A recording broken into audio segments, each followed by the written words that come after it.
This video is brought to you by Captivating History. We don't study history to memorize a bunch of boring dates. Instead, we want to learn about the shared experience of humanity and where we fit into it as individuals. In other words, we are looking for a gateway from the universal to our own experience.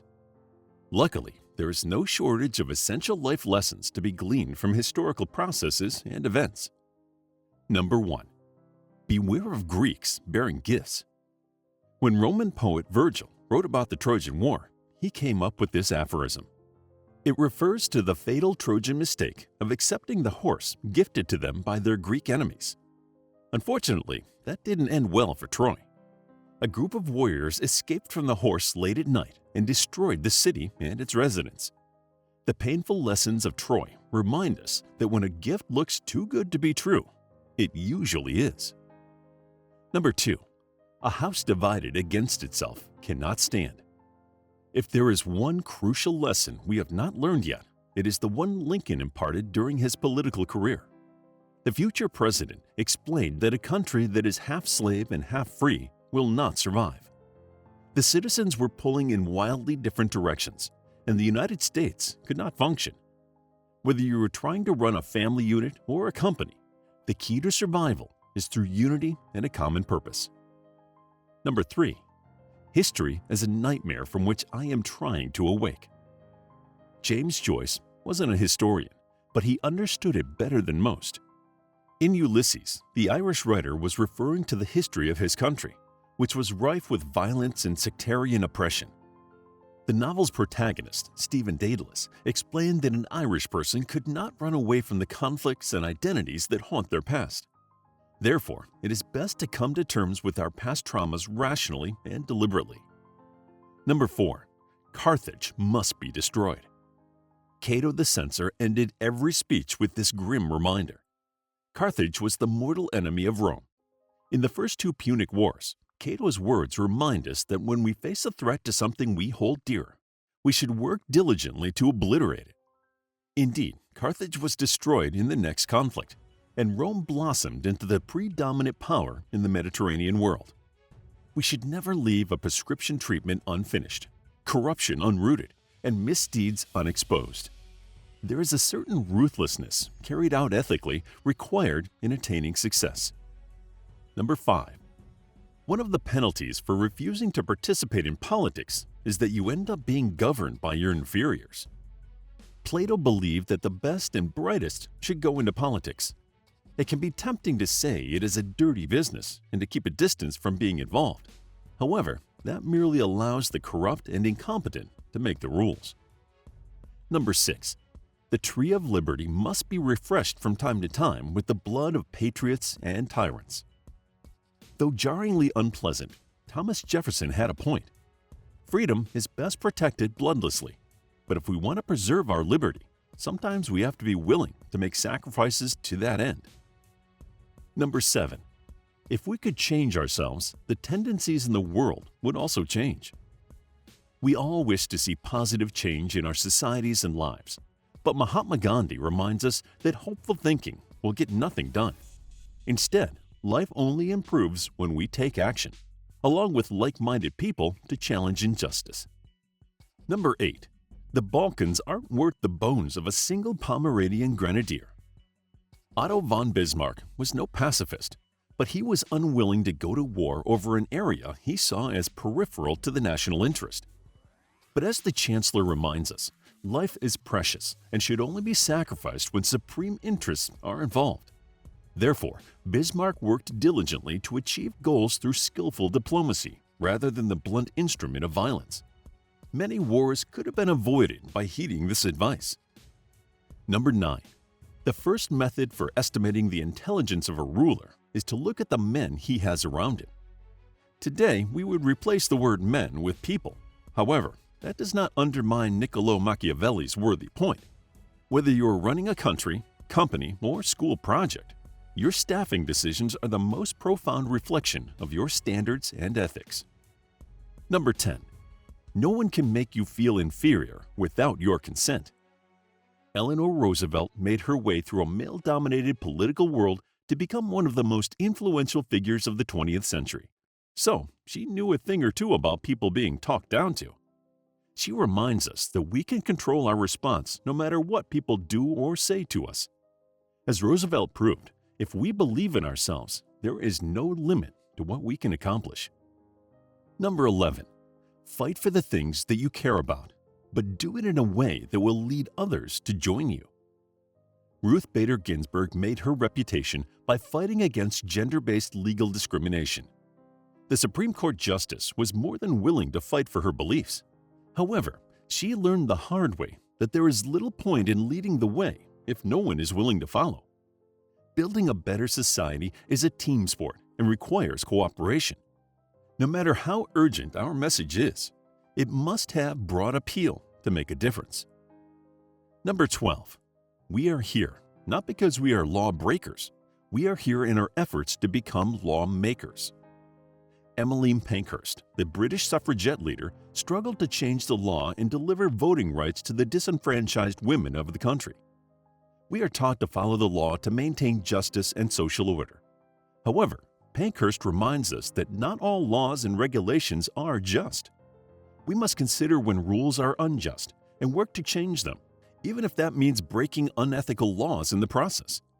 As we know, laws have often perpetrated mass injustices on the powerless. Number 13.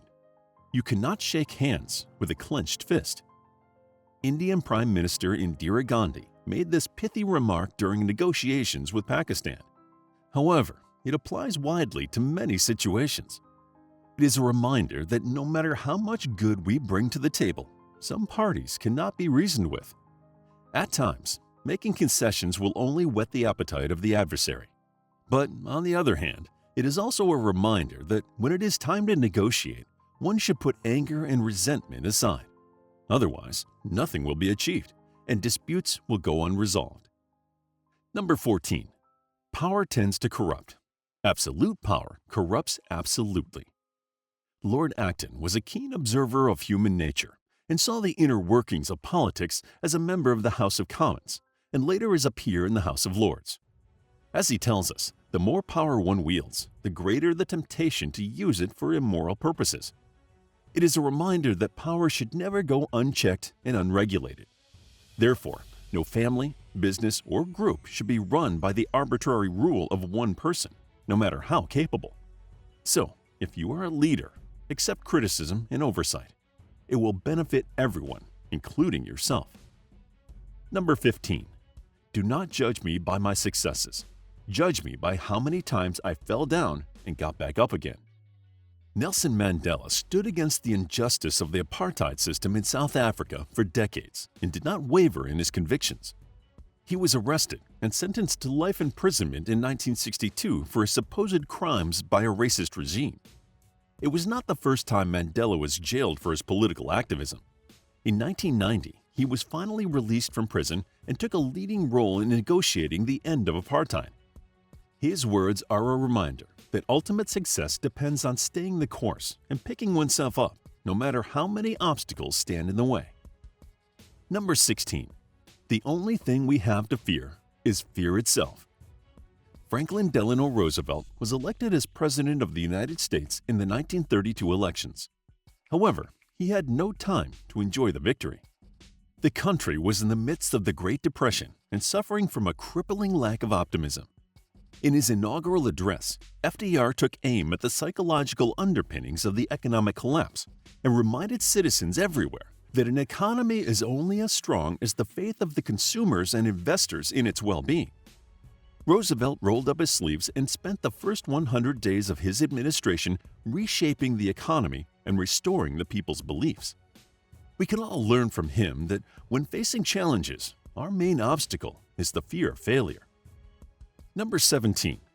I raise up my voice, not so I can shout, but so that those without a voice can be heard.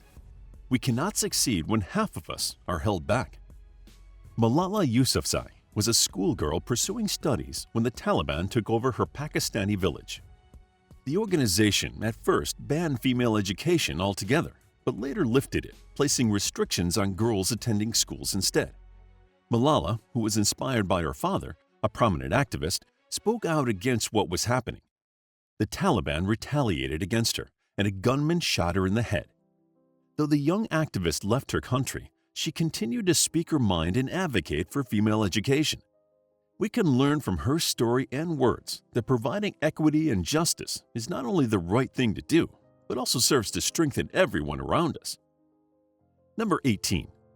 We shall overcome because the arc of the moral universe is long, but it bends towards justice. During his battle for civil rights in America, Martin Luther King Jr. faced a great deal of opposition. Segregationists despised him for speaking the truth and attaining political influence. Meanwhile, others in the movement, such as Malcolm X, criticized MLK for his nonviolent methods. However, as his words demonstrate, King believed that pursuing justice through moral means would ultimately prevail. Number 19. Darkness cannot drive out darkness. Only light can do that. Martin Luther King Jr. knew that when fighting against immoral forces, we are often tempted to fight fire with fire. However, the defeat of tyranny by committing heinous acts will only lead to further darkness. The French Revolution stands as a clear example. Though the arbitrary governance of the ancient regime more than justified rebellion, the reign of terror perpetrated by the Committee of Public Safety was no better. It is no surprise that the senseless violence of the revolution led to the collapse of its ideals and the rise of Bonapartism. Meanwhile, the nonviolent methods of Gandhi and Nelson Mandela had the potential to lead to a more just and stable resolution. Number 20. An ounce of sweat will save a gallon of blood. General Patton was known for his take-no-prisoners attitude toward warfare. However, he knew that battles were not won through brute strength. Planning and preparation, with proper execution, can be worth more than unwitting violence. During the rapid Allied advance through France, the Patton-led Third Army excelled at heavy logistic advancement due to his well-executed plan. Old Blood and Guts shows that no matter how tough you are, an ounce of prevention is worth a pound of cure. Number 21. Those who cannot remember the past are condemned to repeat it. Perhaps the most important lesson of history is also the most well-known. History is far too complex to draw neat parallels despite our attempts here to delineate clear lessons from the past. Nonetheless, looking at the past through a rational and critical lens, we find that people have previously handled similar situations. It would be foolish to ignore thousands of years of lessons learned. History does not provide us with a neat template of life lessons to follow. Instead, it reflects the messy nature of existence, which has not changed since time immemorial. Unfortunately, most people do not know their history well or cherry-pick specific lessons to suit their interests. Therefore, they make superficial parallels to historical events that are vastly different. However, we can draw useful principles and lessons from the past through deep contemplation and careful review. Ultimately, a better knowledge of history can equal a better life. We hope you enjoyed this video on 21 life lessons from history. If you did, please hit the like button and subscribe for more videos like this. Also, grab your free mythology bundle ebook while it's still available. The link is in the description.